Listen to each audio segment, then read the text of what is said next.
Grief is universal. It's something that can last almost a lifetime.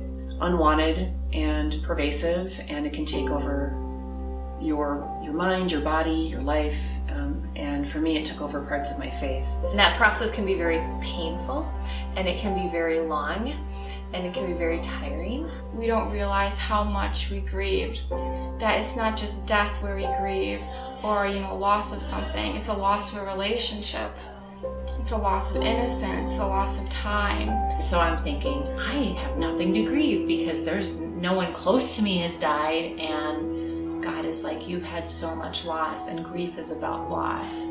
So I have gone through a grieving process, but God has been so faithful to see me through it. I'm Kimberly Krieger, and I'm the founder of Few Publications and the Fellowship of Extraordinary Women. It's a real opportunity and blessing to be able to comfort one another in grief, and that God also wants to comfort us. And I think that we have managed to hit just across the spectrum all of the different emotions that are felt and all of the different personalities that feel them. It's okay to feel pain. It's okay to press into your pain.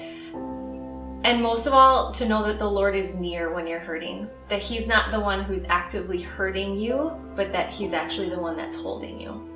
And that's exactly what this devotional is for the women who wrote in it. It's an opportunity for them to use their pain to provide comfort for someone who is in the midst of grieving. God never intended for us to stay stuck in grief. He had a plan and a purpose for each and every one of us. But if going through that grief was an opportunity for us to experience Him on a very personal, relational level, then that grief is all worth it. Our tendency as people is to try to move away from painful things and to move away from painful experiences. I do believe that this book is actually like a map that gives you a direction to go in. There'd been a significant time that had passed since a lot of my grief, and revisiting it, as scary as it was actually a very healing process. Telling your story, no matter how difficult, how tragic, or how traumatic, actually begins to heal you as the storyteller.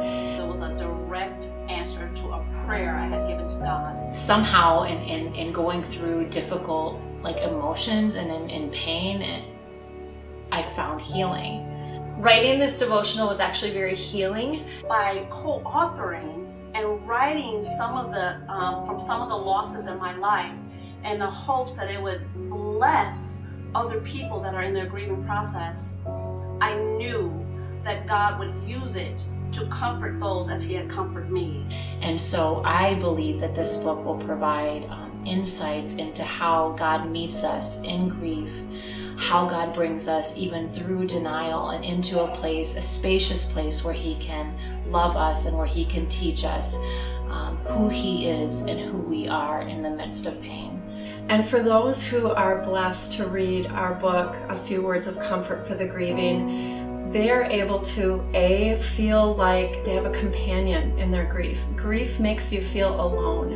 And they're going to open this book and they're going to see, not only are they not alone, there are 17 women who are there to walk them through this difficult year of grief. They're real people with real grief, and I didn't feel as isolated, and I was able to dig a little bit deeper. Grief affects all of us as human beings in one way, shape, or form. So I really think that this book is something that can touch every single person, and someone that every single person knows.